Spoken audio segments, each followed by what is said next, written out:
ছোট্ট বাচ্চা ইসমাইলকে রেখে দিয়ে আমরা যারা বলি বিবি হাজেরা, আসলে হাদিসের ভাষায় হাজার, তিনি সাফা পাহাড় থেকে মারওয়া পাহাড়ে দিলেন দৌড়। কোথায় পানি? পানি নাই। মরুভূমির বালির মধ্যে সূর্যের তাপ যখন পড়ে যায়, মরিচিকার মতো ঝলসানির একটা দৃশ্য ভেসে ওঠে, মনে হয় সাগরের পানি, আসলে পানি নাকি।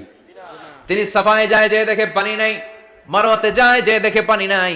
পানির সন্ধানে হাজার আলাইহিস সালাম 7 বার 2 পাহাড়ের মাঝখানে দৌড়াদৌড়ি করলেন।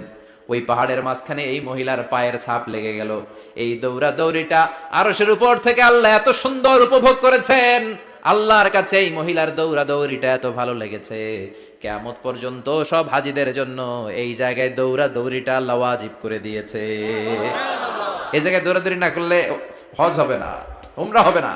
এই দৌড়াদৌড়িটা, মহিলাটার স্যাক্রিফাইস, হৃদয়ের আবেগ আর ভালোবাসাটা আল্লাহর কাছে এত পছন্দনীয় হয়েছে, কিয়ামত পর্যন্ত আল্লাহ চান সবাই দৌড়াবে।